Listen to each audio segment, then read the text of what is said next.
Okay, folks, welcome back for your next session. And for those that are just joining us, welcome to the 16th Industry Week here at Confetti. So Industry Week 2022. As part of Industry Week, we're running a competition where you can win some cool prizes. All you've got to do is tag any pictures that you take throughout the week to Confetti on Twitter or Instagram using hashtag IW22. Okay, there's Amazon vouchers to be won for people that want to take part in that. So please get involved. So big shout out again to International Women's Week. And what a great way to start it. We've had Laura, who's come in and done an absolutely sterling presentation. And now we've got Ev, which is fantastic. So it just gets better and better. A quick shout out about evacuation procedures. So again, in the event of a fire alarm, guys, please make your way out of the building to the nearest fire exit and go to the corner of Brook Street to the right of the building. Okay, so without further ado, we're very fortunate to have Evgenia Golubeva with us, who's going to talk to us about her career and her progress in the creative industry as a director, writer, character designer, illustrator, and author. Run out of breath then. So without further ado, I'd like to introduce you to Ev. Thanks for coming, Ev.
enough, really.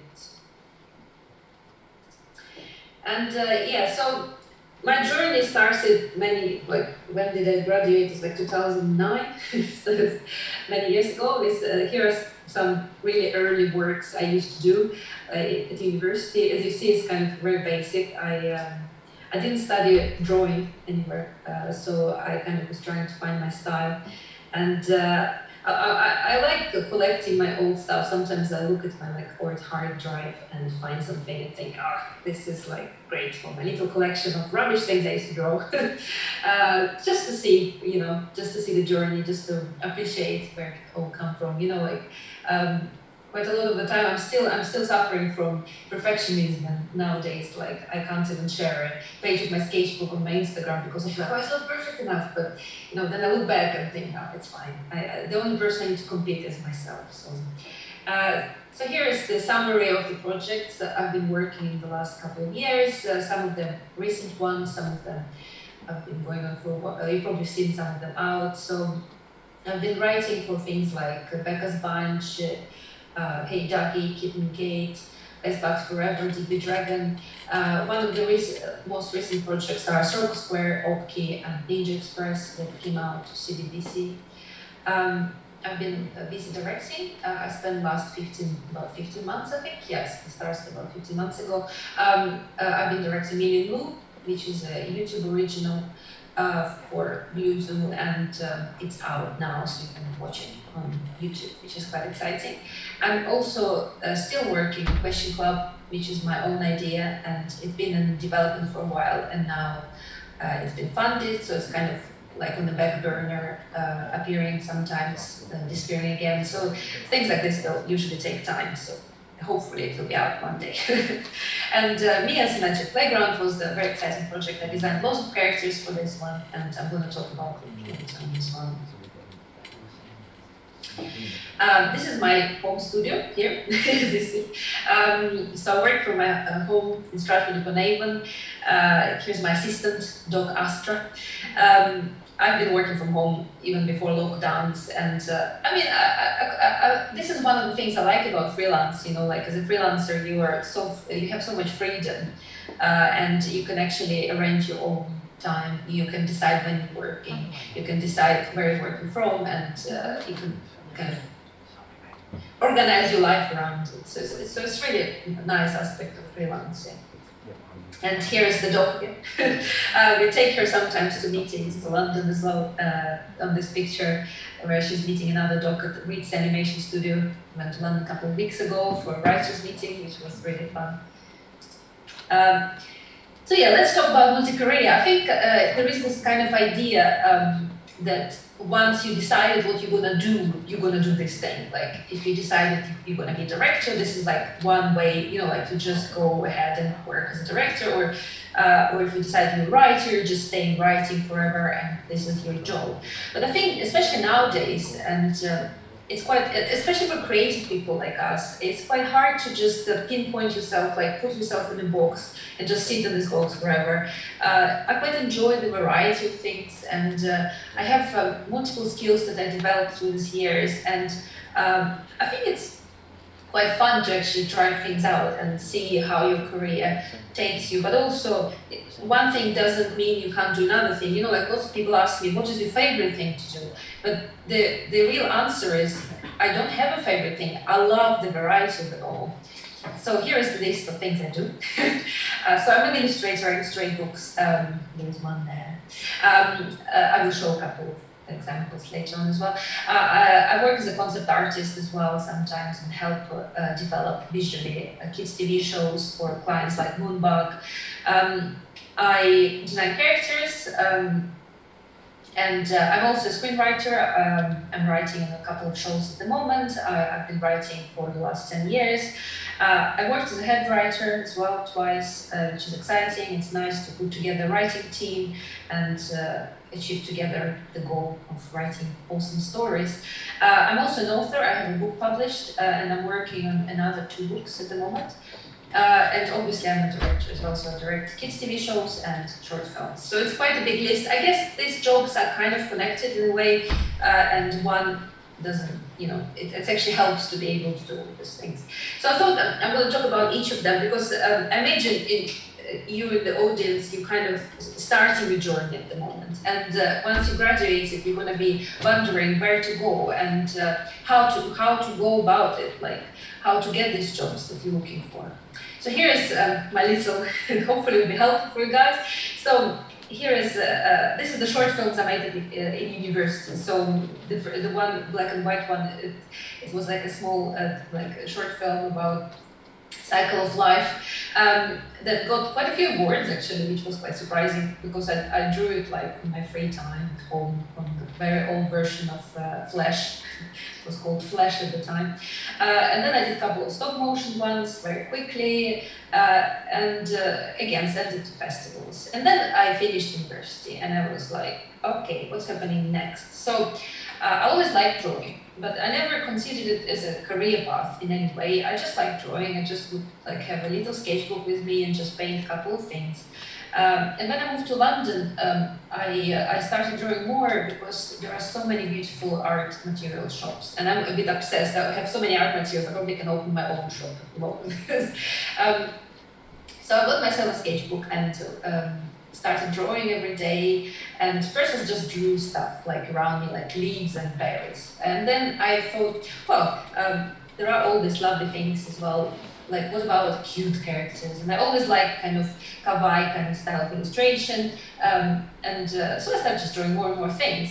I started an Instagram and suddenly started picking up. So Instagram started, I think, this is 2009. I think I was like, there weren't many people on Instagram at the time, and there weren't any algorithms either, so it was quite democratic in a way. You could just post your stuff and get followers. You didn't need to pay for anything, so it was quite exciting, really. And it's a shame that now Instagram is so hard to you know, navigate because obviously all the algorithms and the things that happen to it. But yeah, so these early days of Instagram, I got about 15,000 followers pretty quickly.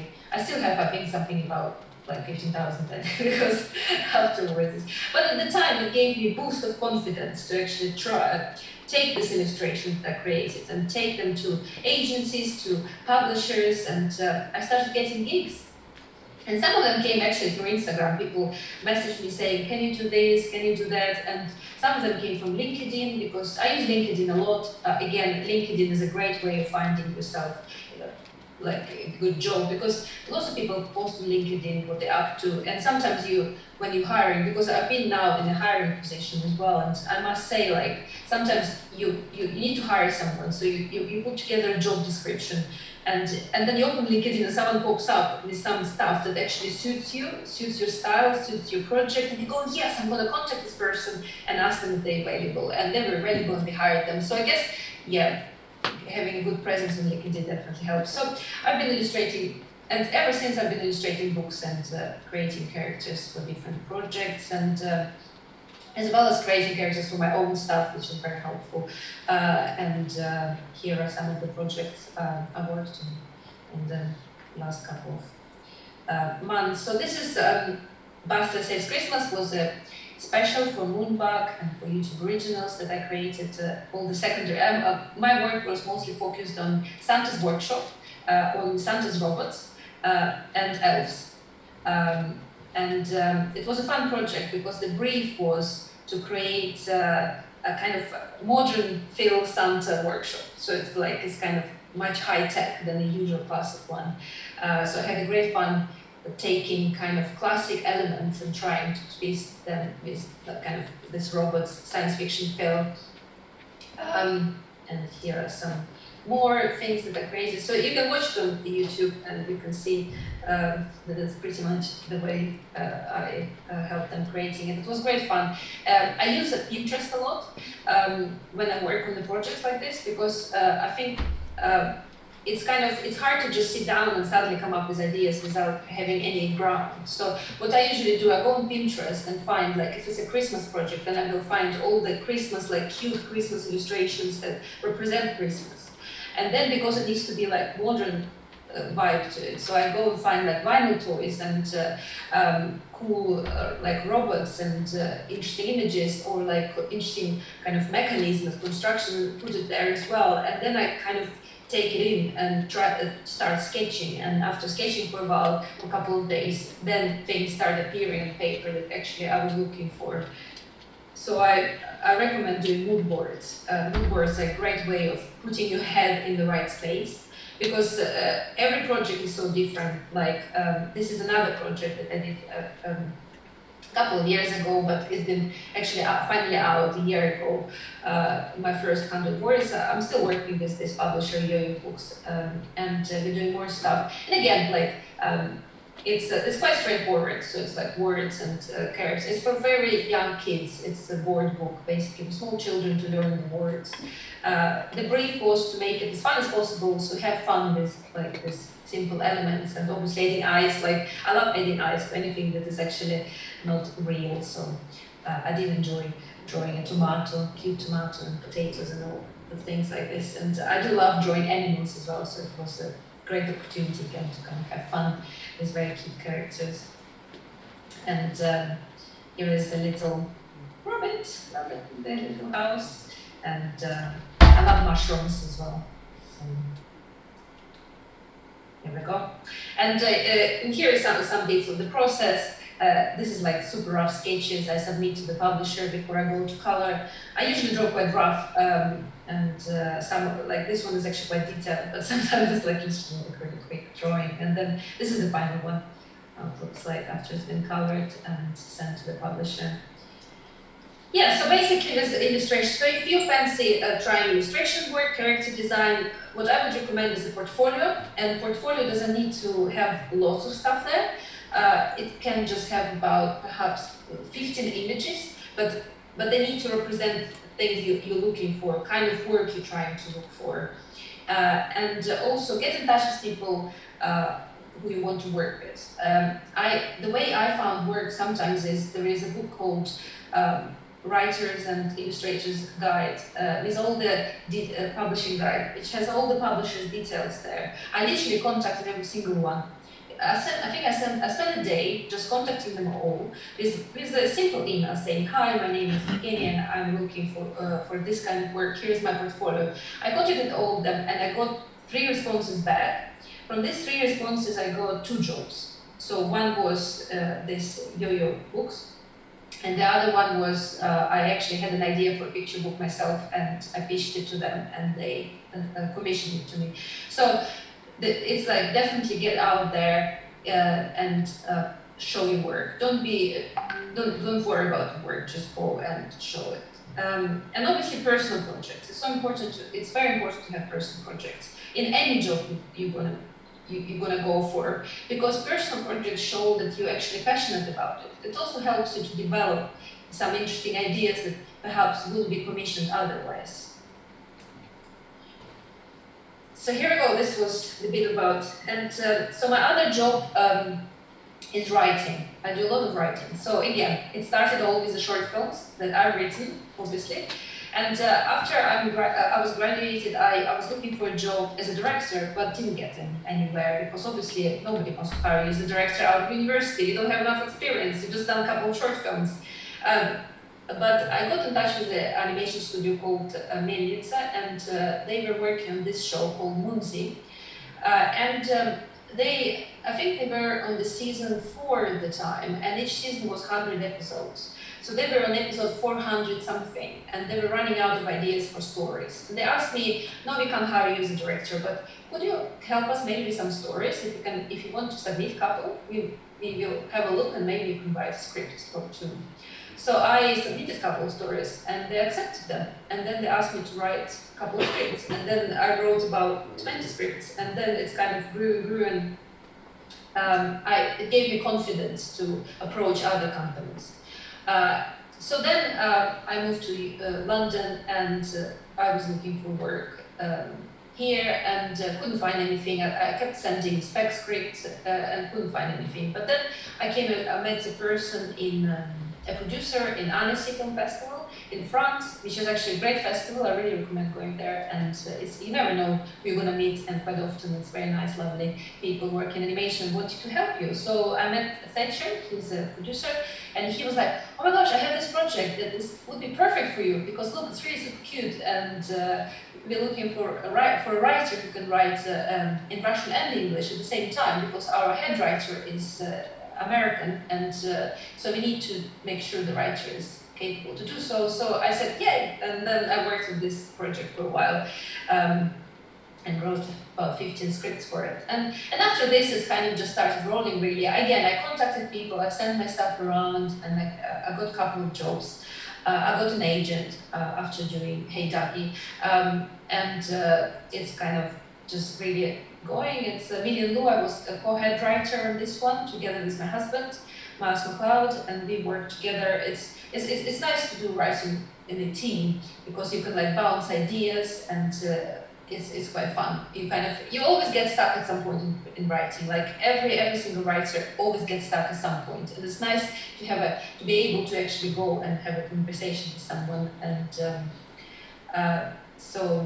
And finally, so at the moment I'm working on Popki, which is a Sky Kids originals about eco-alien. So I'm going to talk about this in a moment. So this is one of my latest projects. I've worked on Circle Square. It's on Milkshake, and it's a bonkers show. I love it. It's about this dragon Vanessa, and she helps her neighbors. I think there is a trailer here. Yes, let's see. Hi, I'm Vanessa the Dragon. Welcome to Circle Square. Come and meet us. The dilly dallies, they're totally magic. Isabella the bear, she's been everywhere. The pines, they live in the greenhouse. Duster the duck, great moves, Duster. The emergency service owl.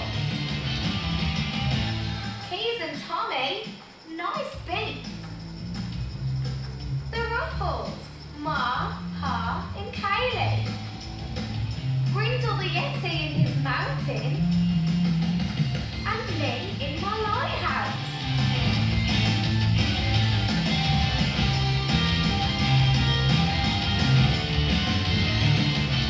Come and join us on Circle Square. Only on Milkshake.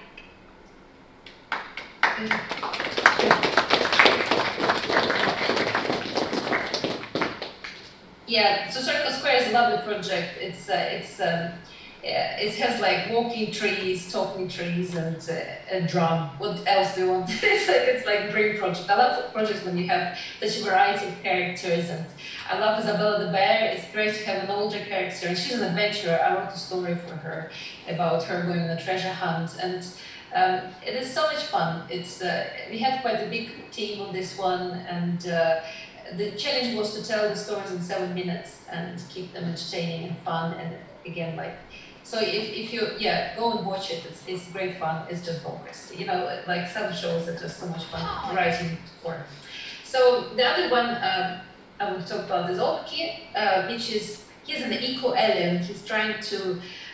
He came to this planet to help to save it, and he has like an orb, a kind of floating robot that tries to instruct him how he can help us. This show was very challenging to write for. It's only 2 minutes, each episode, and we needed to add as much humor as possible, as well as tell the story that actually has advice what to do, how we can help the planet, but also make sure it's explained very simply for kids. It's like 6+, so it's for 6 to 12-year-olds. This was fun, but we managed it, and hopefully this message is. I've been testing it on my daughter. She's 7 now, and I was showing it to her and then asking, so what is the message? Did you get it? She got it, so hopefully works. Here's a trailer. Hello, Opki. Ready for your next mission? Join Opki on his quest to help save the planet. Discover how small changes What have we left on? make a big difference Great idea. You can use both sides. to help protect the environment. Let's find something grown locally. I'm fine. Opki, all episodes available now on Sky Kids.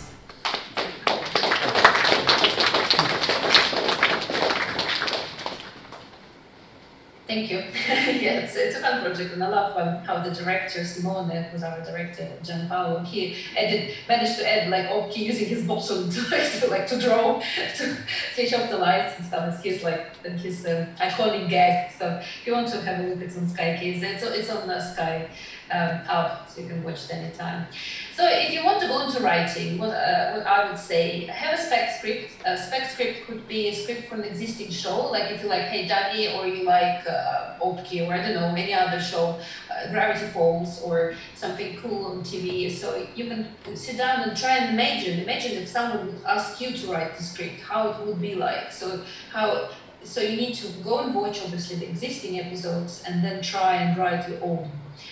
Using the same characters, because as a writer, when you work on other people's shows, it's a key skill to be able to kind of have great ideas, interesting, original ideas, but also make sure they work for this world. So they work for the world of these characters, and with this available backgrounds, and so it's all kind of suits the style, because it's the biggest challenge. As a head writer, I must say, it's tricky to find writers that fit the project, and not always everyone will fit every single project. This is why it's important to identify things you like. If you like science fiction, or do like comedy, do like drama. So find your own niche, as to say, because it's impossible to go and write for every single project in the world. You know, because you have your own unique voice, you can't make it work for every single project, but there will be projects that your voice works perfectly. Because like, I like comedy, and I like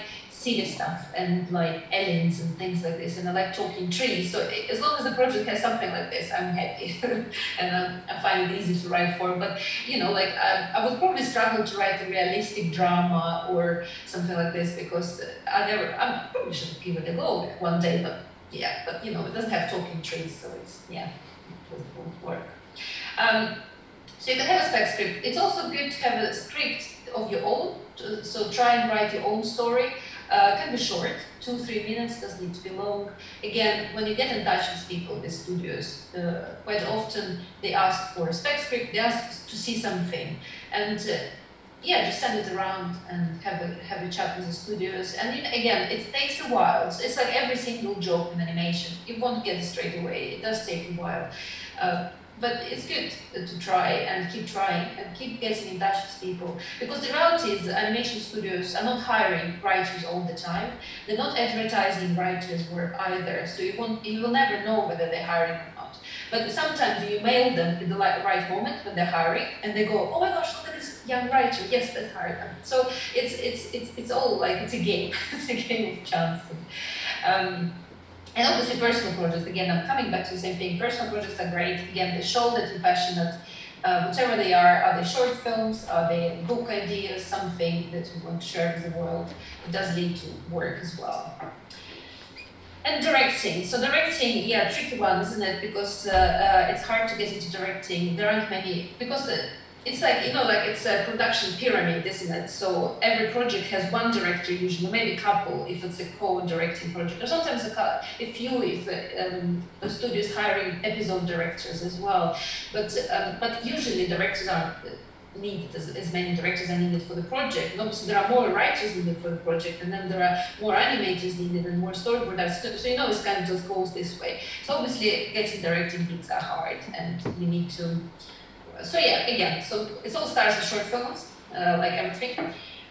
So I always wanted to direct things, and I wanted to direct kids TV. So I came up with an idea called Dolly's Doodles that I took around.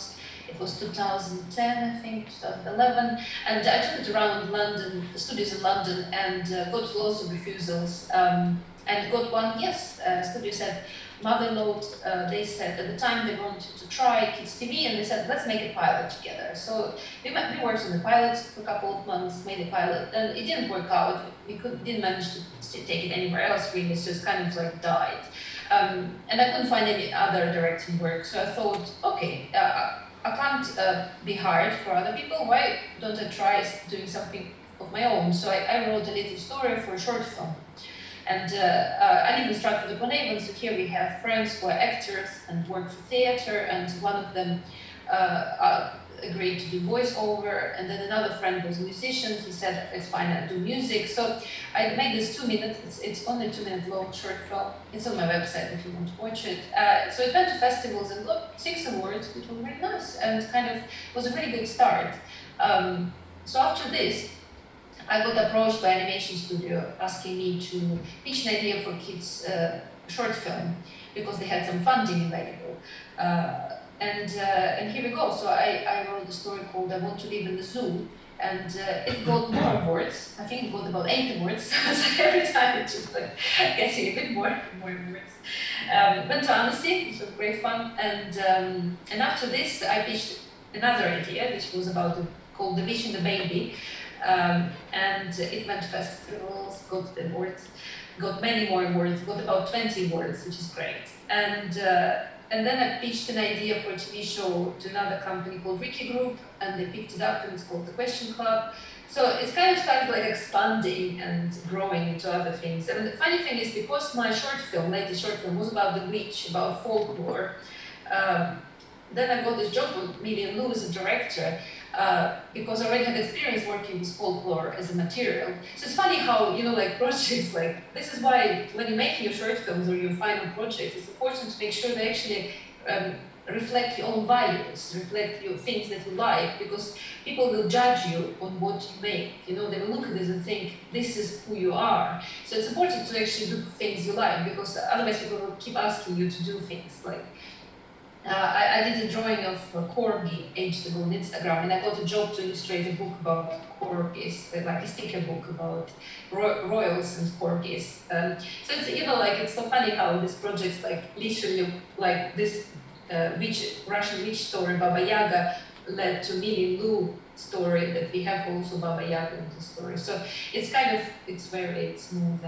And This is Cartoons is another project of my own that I co-created with my husband, and it's in development with Sardinian, Latin, Portugal, and People Color, and I'm going to talk about it in a moment. So here's Million Lou. We've been working on it for 15 months. It's been a very interesting and fun challenge. So basically it's 15 episodes, 11 minutes each. And in every episode, we meet a new character. You can see all these characters there. And they're all based on folklore from all over the world. So we basically have kind of mainstream stuff like unicorn, we have a yeti, we have a vampire, and a mermaid. But we also have quite interesting characters like Sherman, the green guy, where he is based on Şurali, which is from Turkish folklore, the guy who goes and tickles everyone to death. And obviously not in our show. And we have Yakinami, which is based on Akaname, the Japanese character. We have a Chinese dragon, Zhongli. We have gremlins. We have Tika Balang from the horse on the top. She's like a trickster from Philippines who makes people help them to get lost. We have a griffin. So we basically went for all different countries. We even have this character. There is like a dog there, and there is the guy with the head there, and it's a bit like cat dog character. So he's from Angola, and again the challenge was to tell stories to making obviously the real stories about these folklore characters are quite violent and quite scary. So the challenge was taking the essence of the character. So if it's a trickster, we take the essence of tricking people, or is it someone who is shy and hiding, or is it someone who is transforming like a vampire? So Pippi the vampire, what he can transform into things that you expect vampire to be able to transform. So it's like taking this essence and then creating stories for preschool kids that basically stories about friendship, because the main characters, Million Lou, they live in the forest and meet every day, make new friends. So here is the trailer.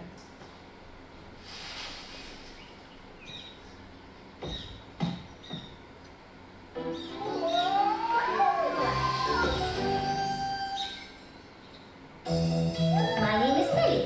And my name is Lou. We live in a beautiful forest. And it's full of very friendly forest folkies. Hiya!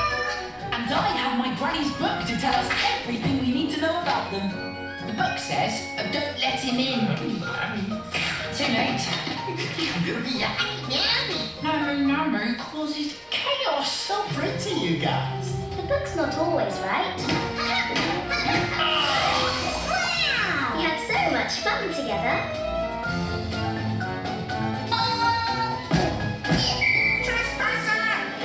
I wonder who we're going to meet today.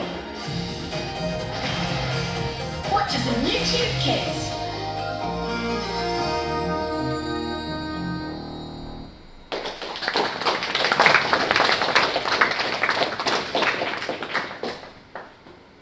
Thank you. This was a pleasure to direct this project. The main challenge was that it was all done through lockdown. So basically, I still haven't met all the people I worked with, and we're having like a wrap party at some point.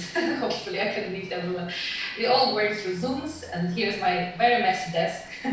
And on the Zoom call is my story supervisor, Kat, and she was amazing. And this is how it's almost a magic of storytelling was happening. So we would get the script, and then we would sit there, me with my iPad and her there, and just we would virtually draw together. So you can see this drawings that she's doing some of them, and I'm doing some of them on top of hers. So we could brainstorm like how we like camera angles, how it's going to be all created, like what is the rhythm in the story, and so it's required a lot of. It's kind of. I think what it made me realize that actually it is possible to have an animation production remotely, and it doesn't affect the creative process in many ways, but also it gives opportunities for so many more people to participate, because our artists are based all over the world really, and it's an amazing opportunity to hire people who don't need to move to London to be able to work in the studio. And like myself, I'm based in Stratford-upon-Avon, so I couldn't commute to London every day. I came there for like to work with actors sometimes, and I came there to do final mixes, but like I couldn't go every day, so it gave again opportunities for people like me to be involved in a project like this. And I think which nowadays, especially Blue Zoo is a company, they are quite open now for remote workers, and it's working really nicely for them and for everyone else. So it's a huge plus of this all. So I wanted to show you a bit of animatic that we made, and then show you a little bit of. I'm not going to show the whole thing. So here is a bit of animatic of episode about the witch. You see, Millie, the way the light falls on the leaves means they're not just green. There are tons of orange, yellow... Purple? Purple? Oh, does that mean you've mixed up my paints again? No, Lou. Look. Those trees are dark purple. Oh, yeah. It's everywhere. Do you think they're poorly? I'm not sure, Millie. But it looks like it's spreading. Maybe you two will know what's wrong. Good idea, Millie. Let's get our paints and brushes home first, then we can go... I'll go ask her. Wait! Oh, don't wait. Oh. Whoa. Oh! Ow! Huh? Where'd that come from?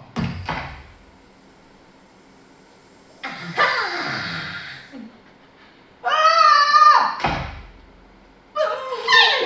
I thought no one would respond to my flyers. Flyers? What? I think you've... Baby Yagi needs you. I'm looking for your assistant. Here's a bit of animatic. So it's really rough. You can see it's like has the main locations in as well. The locations were designed beforehand, which gives obviously opportunity for storyboard artists to make sure they position the characters, the main camera work. And one of other challenges was we were only allowed 2 new backgrounds per episode. So basically meant that we were very economical about what kind of stories we tell, how do we tell them. Most of them based in the forest, but some of them based in other locations. So, and here is the final episode. I will show you one scene.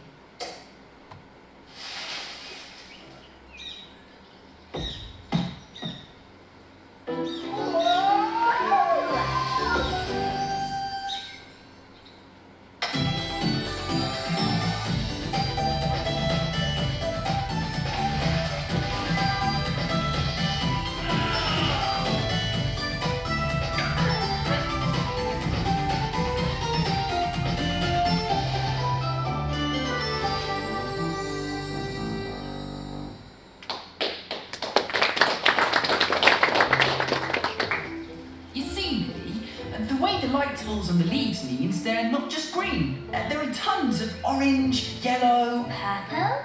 Purple? Oh, does that mean you've mixed up my paints again? No, Luke. Look. Those trees are dark purple. Oh, yeah. It's everywhere. Do you think they're poorly? I'm not sure, Millie. But it looks like it's spreading. Maybe you two will know what's wrong. Good idea, Millie. Let's get our paints and brushes home first, then we can go... I'll go ask her. Wait! Or don't wait. Oh. Whoa. Oh. Ow! Huh? Where'd that come from? Who's there? Ah! Finally! I thought no one would respond to our flyers. Flyers? What? I think you've...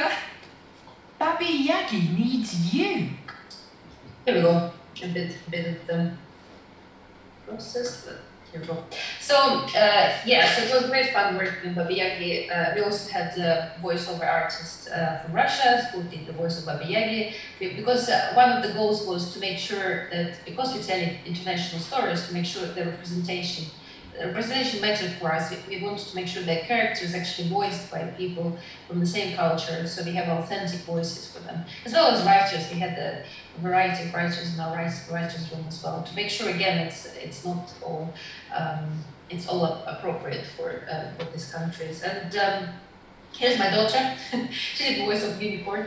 It happened accidentally because the creators of the show, Mandy and Rory, they wanted a kid's voice for the unicorn, and they suggested that Audrey does the audition for it, and she did an audition and got the job, which was exciting. She's super excited. She really enjoyed working on it, and here's her in the cupboard. We have a cupboard upstairs so to put stuff in. Because again, as to record people, at some point it wasn't allowed. We couldn't go to the studios, so we all did it like from home. Some of our actors had like mattresses standing around and stuff like this to make it work. So it's great fun. And so you can watch the first five episodes on YouTube, on Little Zoo channel, which is the Little Zoo channel for kids.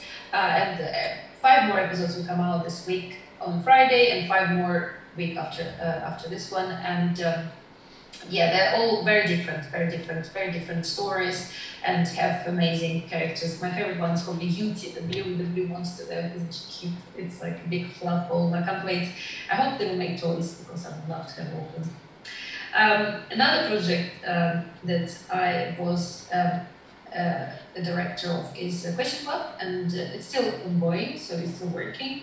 And here are some bits from our production. So it's basically a story about this a kid who hangs out with these guys, and they kids send them a question and they find the answer. So they investigators, like adventurous investigators. So they go all over the world, and they cool car that can transform into anything and find the answers. And here's some fun. It's so funny, because when you work from your home, like don't really see people very often apart from going to some film festivals. It's quite nice when your crew or friends of friends send you fun art like this, because it kind of makes it worthwhile. You kind of realize actually people like it, and there is some kind of feedback in the world. And this is obviously kids and artists from the show, they creating stuff. So cute. The Saskatoons, this show been with me for a while. It's still not in production. It's funny how in kids TV it can take quite a long time. Like Circle Square, that I already showed, it took I think more than 10 years to finance it, to kind of, because it's a puzzle piece. You come up with an idea, you go to the studio says yes, we love it, let's make it. But then they have only money to do perhaps the pilot or do a couple of scripts, and then you need to take it to different channels, to broadcasters, and show it to them, to investors, and try and kind of put all this puzzle of financing together. And because animation costs a lot of money, it takes a while. So the Saskatoons is still in development. And we took it to cartoon form last year, which was really exciting to actually finally be in somewhere else and actually meet people. And it's a lovely show. It's all based in Lisbon, and the company that is producing it based in Lisbon as well. So it's I will show you a little. Here's first some. It's very early sketches and development stuff. At the moment, we're working with an artist, Carolina Coro. Actually, is based in Dublin, and she's helping us to reshape it a little bit more for animation. Again, it's interesting how you kind of create something and then you look back and think, maybe you can make it better. And, it's actually, this is all early stuff. And here is, sorry. And here is this is the presentation we did for Cartoon Forum, and my husband did the voiceover, so here we go. Alex and Gigi are the Saskatoons. The world is full of mysterious artifacts handed down from antiquity, and some of them contain powers and spirits that could endanger the world. Who will protect us from these powers? Who will make sure they remain in a museum and not the hands of the notorious Jaybird? What the world needs is some kind of group of superheroes. But they're not gonna get that. Instead, we've got Alex and Gigi, two sisters new to the big city who are totally unprepared. Hey, half and half. Luckily, they're good at making things up as they go along. Yes, not bad at all. Go, Saskatoons!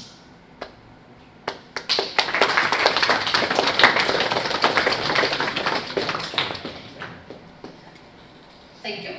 So this one here is now still in development, so we're writing more scripts, developing the characters further, making sure the comedy is working, because now that when we created it 5 years ago, we had less experience. Now we've done quite a few projects and actually gained so much more insight into production, into directing, into head writing. So now we really want to put all this experience we gathered into this project, making sure it actually represents 100% what we're trying to achieve. And here are the short films I made.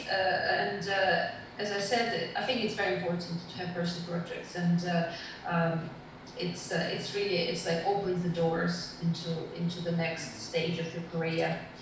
So here we go. So the formula for finding work as a director, I must say it takes ages. So be prepared for a long ride.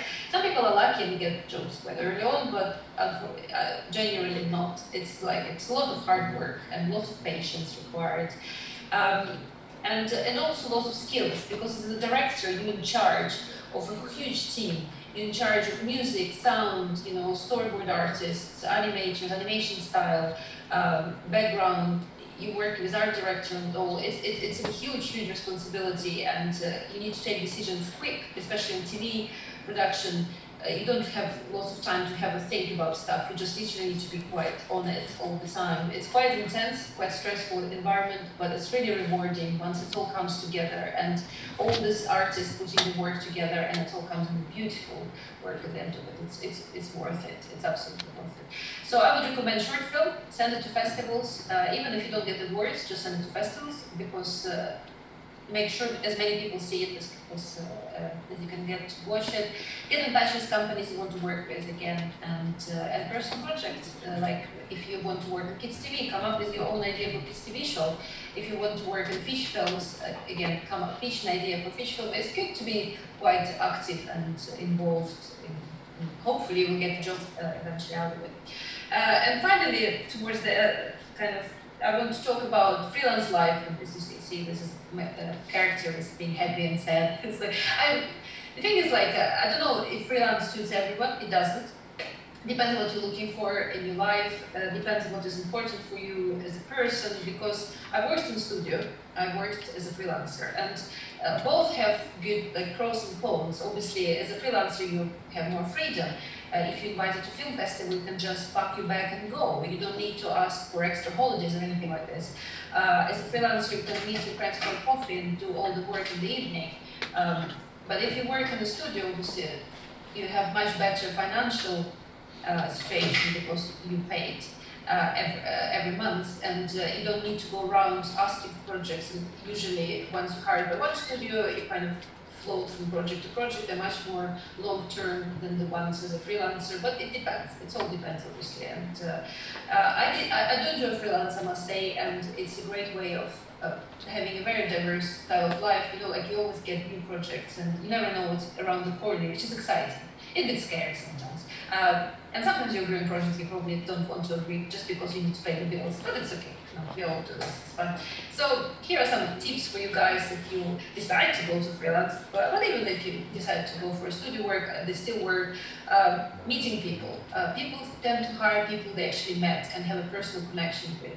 I notice it happening all over the industry, and as much as I try myself to not hire people, like obviously I was in a hiring position when I was directing the show and working with writers, I did look at new people as well, simply because I don't know enough people to hire all the people I know. And of course I want to give opportunities to people who I don't know. But usually what I notice happens is like one person comes to the project, they say, oh, I have a buddy, a friend there, do you want to have a look at his portfolio? And it kind of like, it just like grows organically. So I would say go to conferences, relevant conferences. There is like Children Media Conference in Sheffield. There are, go to film festivals if you have a short film. Go to film festivals if you don't have a short film. Still go there and meet people. Connections really, really work in our industry. And meet studios. Like just email them saying, can I come, just say hi, have a coffee, have a chat, because nothing can beat a personal connection. It's really, really helps. Even if you just said very short hi somewhere, people will remember you, and you can also color your hair in red. It helps, because then people say, I remember this person's red hair, and it helps. The other thing I would recommend, like if you have a dream job, if you have in your head now, oh, I want to be like feature film director, and I want, you know, like this and that, try to go and connect with people who actually have this job.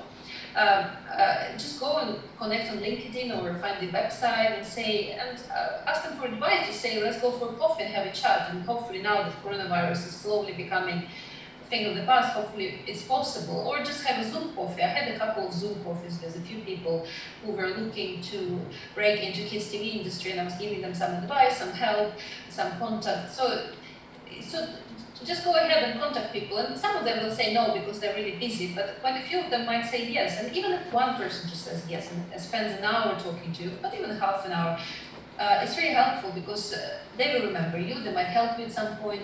Also, you will gain the insight about the job. You can ask all kinds of questions and just find out more about things they're looking for and how it all works. Obviously, personal projects, as I said before, they're good also when you start working, you're probably busy and you don't really have much time for personal projects, but I will still keep one on the go, just so you can stay sane, because you will get so much feedback and you will constantly be told what to do, even if you, like, especially when you're starting out, and even further down the line, some projects are very specific, they have specific rules, and as a creative person, it can be quite challenging. So it's good to have a personal project to keep creative agency. And always check your journey, because maybe you started the journey with an idea that kids' book illustrations are the place to be. You love it, it's great, but then you realize it's quite hard. Perhaps it's not as fun as you imagined. Perhaps it's not as easy to make as much money as you want. So it's fine. You can say no, and you can slightly adjust them, and you can use the skills you learned in this particular area to go in another area and slightly shift your attention. And also say no to projects that don't align with your values, because there is no point trying to, like, if you see something and like maybe it's not for you, it's okay. There will be other projects. There will be other projects, and there is no need to force yourself to do things just because you need to do things. Also, another thing that is very important, I learned the hard way. I don't work any extra hours. I'm paid on the project. Talk to a producer and make sure everyone else is paid for the overtime if you become head of project, or if you move up your career. I think it's very important. Quite often, younger people coming into industry are so keen, have lots of energy. You don't have kids, you don't have pets. You know, like you're just like ready to throw all of you there because you want to prove you can do it.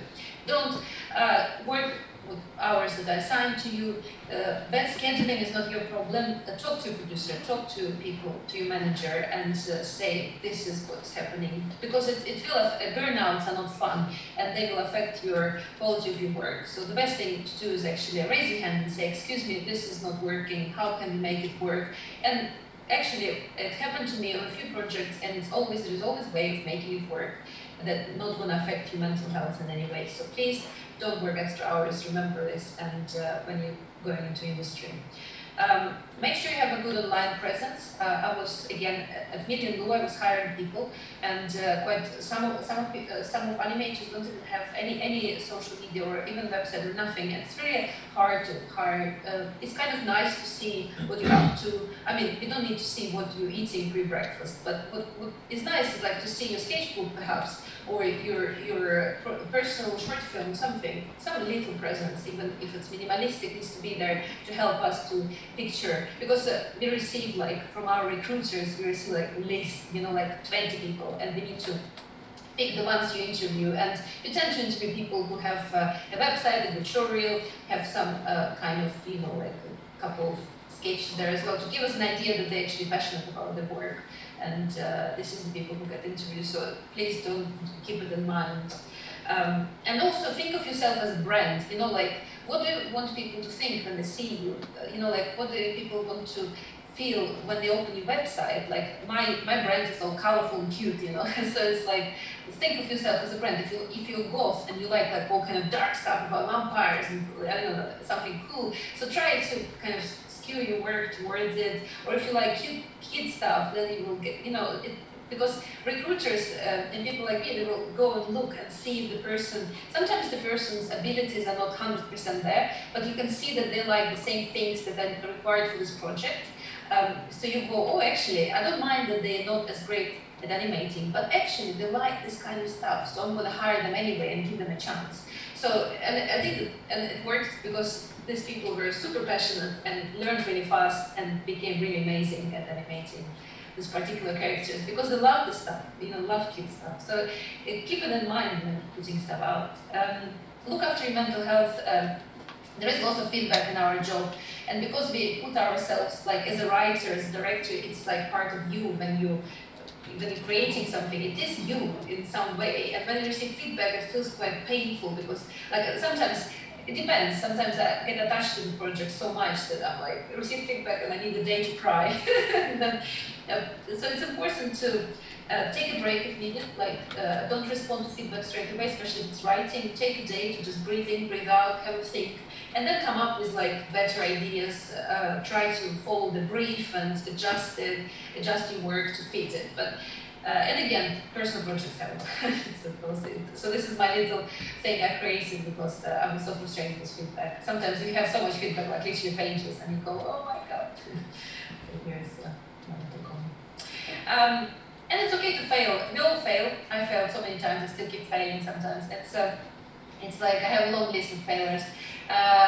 You kind of, it's okay, a failure is part of the journey, of everyone's journey, and all the people you see, social media sharing the amazing life, they'll fail as well. It's like, you come on the project, you're not always the best fit for the project. Sometimes it just doesn't work out, and you ask to leave, but it's okay. Like, there will be other projects that are perfect fit for you, and so don't worry. It's good. And finally, learn new things and. Experiment with your style and have fun, because it's a fun industry to work in.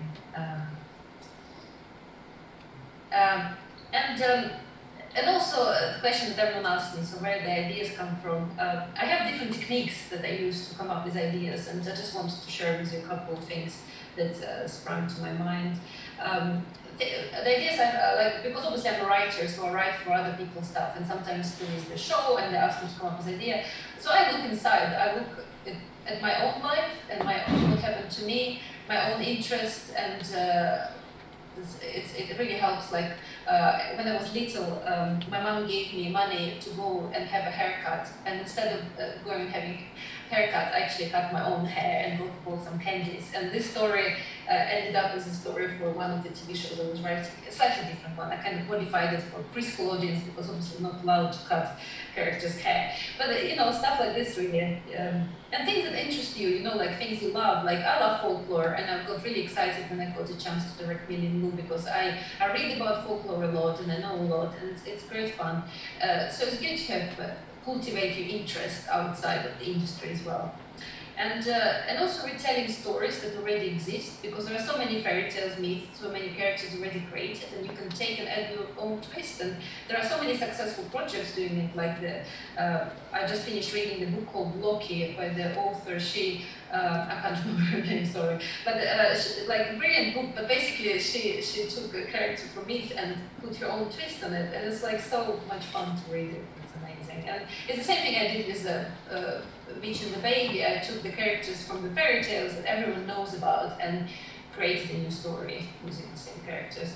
And also think about things you want to watch yourself, like something is missing from the current landscape, something you want to do, you know, like things that you can't do for different reasons. Like you can't go and live in the zoo, because I always thought it's quite a fun idea to go and live in the zoo and make a short film about it. So it's like, you know, things that you can't quite do, but maybe you can make a story about it. And keep a sketchbook. It's a thing I learned in France when I was studying in Poudrière. Everyone in France has a sketchbook. It's actually quite funny because this small town Valence in France, everyone's like sitting in coffee shops sketching or like having a drink sketching. When we had our lessons, everyone was sketching. It's like, oh my gosh, everyone's sketching. And at first I was a bit like, why is everyone sketching? And then I started sketching, having a sketchbook myself, and it's great because you write down little ideas, little sketches, little thoughts, and you never know that they actually do come useful at some point. And I have now a huge box of sketchbooks, and when I'm struggling with ideas, I just sit down and just look through each sketchbook and find ideas there. It's so useful. Here are some of my sketchbooks from the past couple of years. They're the best pages, obviously, because I have lots of really rough ones. I should probably put together like a more realistic, because this looks like too perfect. It actually doesn't never looks like this, because obviously sometimes it's really messy and you draw something doesn't look as cute as you wanted it. So yeah, here we go. And thank you very much. And do you have any questions? You can find me. This is my website and Instagram if you want to find me on social media. And yeah, and I'm happy to answer your questions now as well.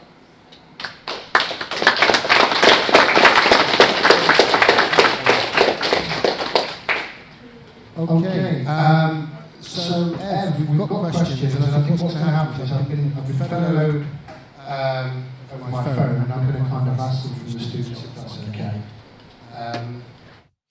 Okay, so first question, what helped you develop your style when designing characters?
Thank you very much.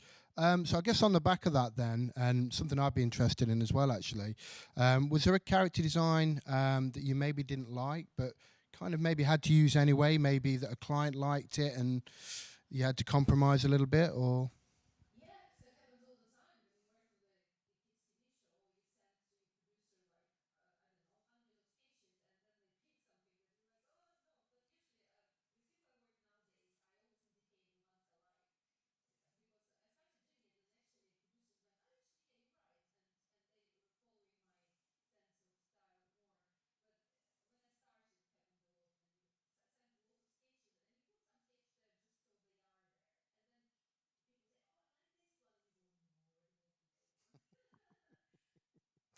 Cool.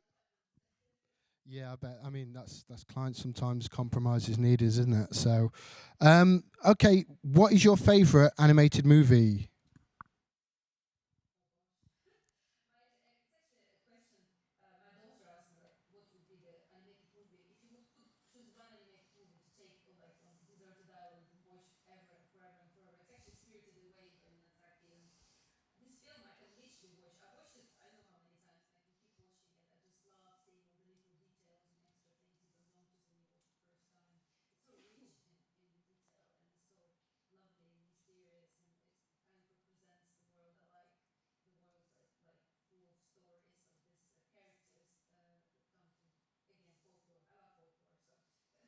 Fantastic. There's a lot of heads nodding as you said that actually in the crowd. Um, so with the success of some of Disney's mental health movies, so for example, Inside Out and Soul, is there any content that you might be making in the future that's geared towards mental health?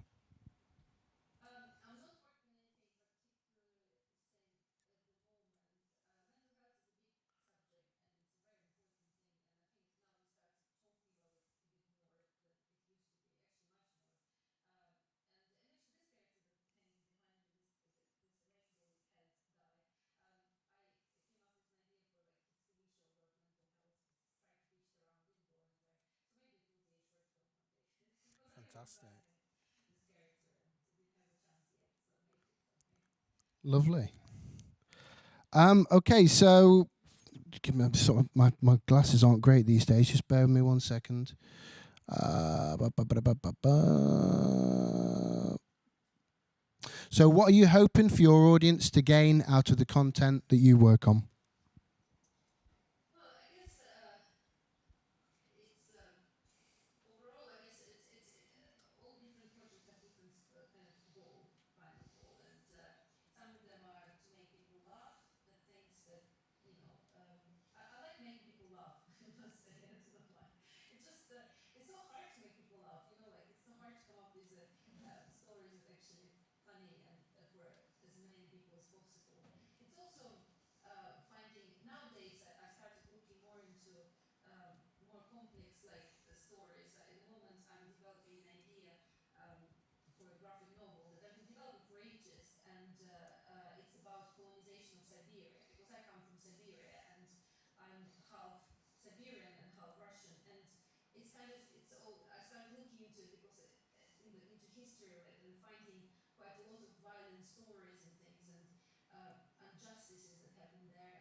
No, that's cool. Thank you very much.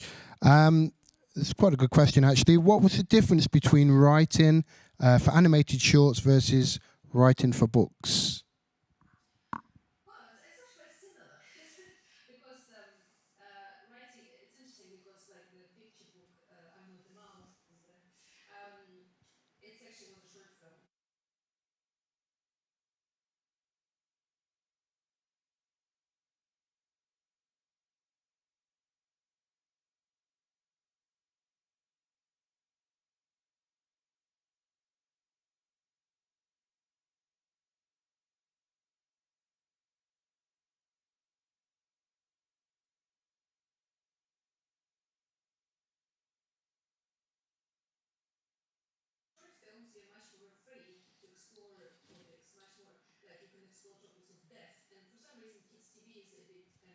hesitate exploring this subject.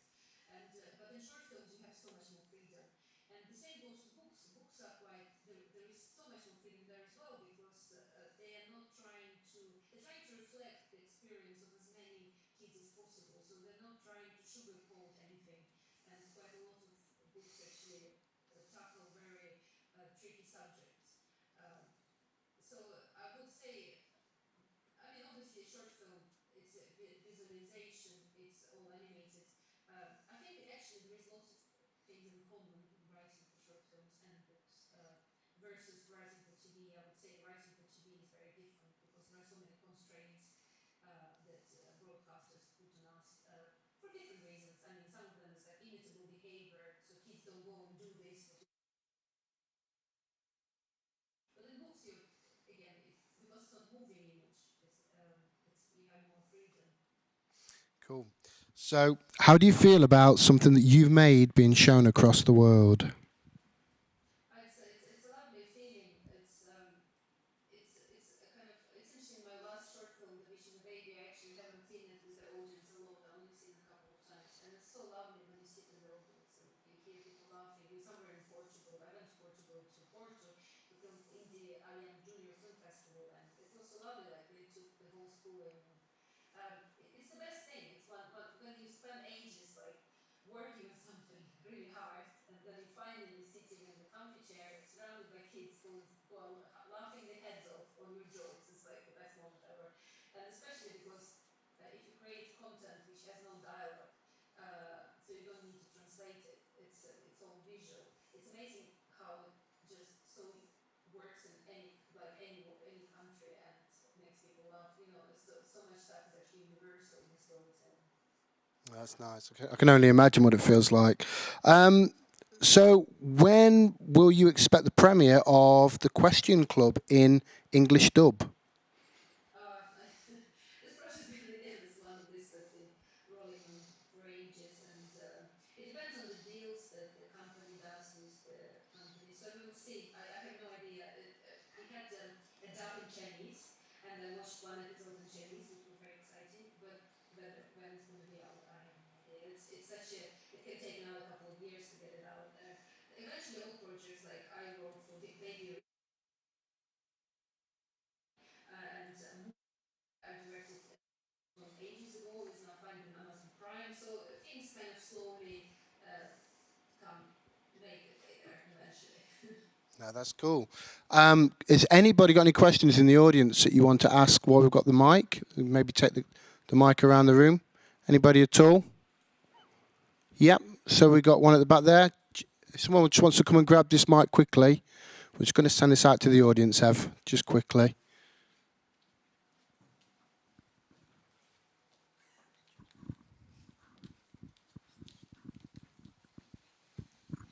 Hello. What is the best part of your job? Thank you. Best part of the job is it's the beginning. You know, like it's very exciting when you get a new project and they ask you to come up with first ideas. It's like when it's like ideas room, when you're allowed to think anything. Like I love this beginning bit when you just like when all the possibilities are available. You sit down and brainstorm with lots of things. It's really exciting. It's like you don't know where it's gonna take you. It's all very exciting. So I do like it's actually in when I come up with my own ideas for kids TV shows. Again, I love development when when you're not bound to anything, when you just can have fun and I'm lucky to work on quite a few developments of other projects for other people. When they come to me and say, "We have this book. Can you write the pilot for it? Can you write the Bible?" And it's exciting. It's exciting when it's just being born and you're not sure what it's going to be like, and then you're kind of shaping it and finding it. This is my favorite part. Great, thank you. Anybody else, guys? Any questions? Yeah.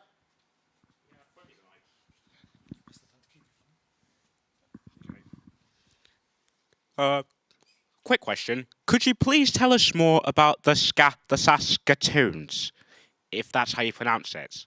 Yeah. Yeah. So Saskatoon is basically about two. They're not sister. So we developed them further, and we decided that they're actually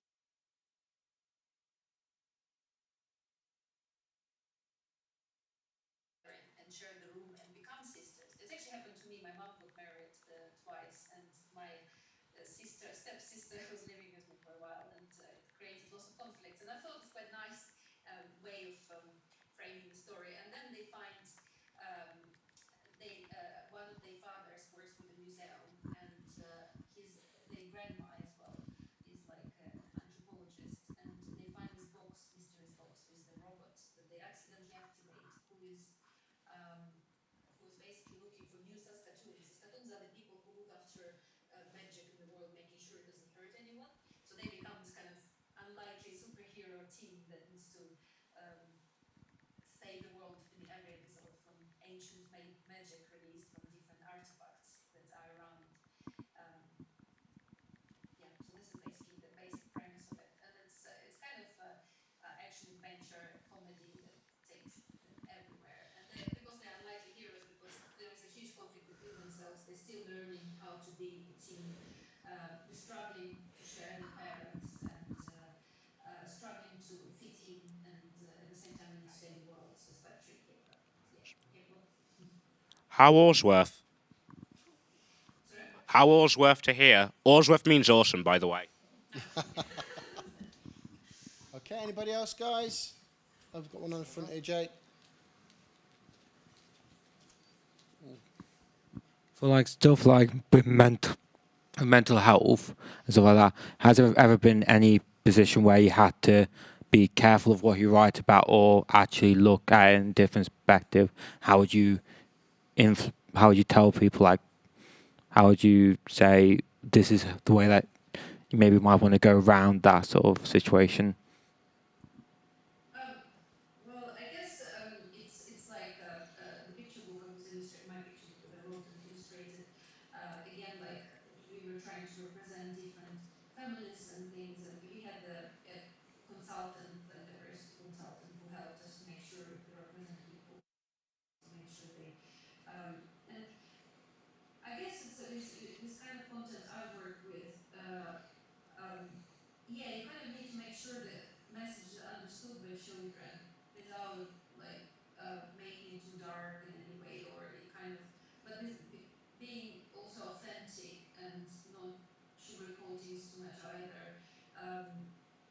It's quite a balance, because obviously kids they will understand nuances, but you need to be clear as well. So it's a tricky one in terms of kind of finding the balance. Hopefully, we find the balance and people understand our stories and all nuances that we're trying to communicate to this very important subject, and about the feelings and things. And I guess I've been reading a lot about it as well, and I have a daughter, and it's interesting to see how, like, I grew up, I've been told that it's bad to be angry, you know, like I grew up being told that it's bad to express any emotions, and now I'm picking it, and making sure that my daughter is allowed to be angry, she's allowed to express emotions without feeling shame for it, you know. So, and I guess it goes into my work as well, making sure that when we write the dialogue for characters, you're not trying to brush under the carpet important feelings, you acknowledge them. So it's like things you kind of learn yourself as a grown up and trying to communicate with kids. Yes, so hopefully we've been doing a good job. We'll see. Next generation grow up and they will tell us off if not. Cool. Thank you very much. Anybody else, guys? We've got one just over there. We've got time for maybe one more after that, or yep. Cool. Have you ever wanted to design? Just speak up a bit if you can. Have you ever wanted to design something more complex, or are you happy with your simple art style? I guess so. I mean, yeah, okay. It's like it's funny because it's like it does look simple. It takes a bloody it's quite a lot of work goes into simplicity. And I would like to develop my style further, going further down the line, probably. It depends, because I'm in a position now that I'm working with artists, and more in an art director role. Like for Saskatoons, we are redesigning the characters with this art from Ireland, and it's really nice to be in charge of someone who's super talented and can do so many cool things. But you have a vision, you kind of see it, you can feel it and see it, and you try to communicate it with using sketches and mood boards, and then you can see this artist actually doing stuff for that is exactly what you're looking for. So I guess I don't need personally to relearn the style. It's more about work in a team where I can help people to achieve what I'm looking for. Awesome. Okay, time for one more. Anybody want to ask a question before we wrap up? Kat, yeah. What exactly about animation and storytelling do you enjoy the most? The thing I enjoy the most is when the character is designed and they do the first animation test and it's moving. And it's like, it feels like it creates life, you know, like something that wasn't there, never could be there, and it's only there because the team works in it and brought it to life. It's the beauty of, I guess it's why I like kind of magical, folklore kind of stories where things that don't exist in the real world can actually exist, because it's such a great place to escape to and kind of bring things and bring ideas that are impossible in real life on screen.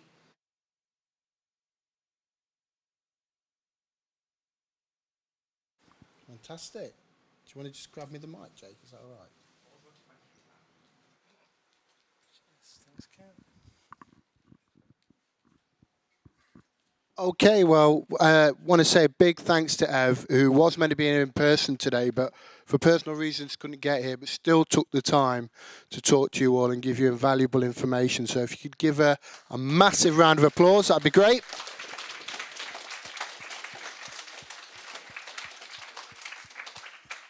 Okay, so take the advice on board. It really is invaluable knowledge. And thanks again, Ev, for joining us. We really appreciate it. And hopefully we get to catch up with you again very soon. All right. Thank you so much. Bye.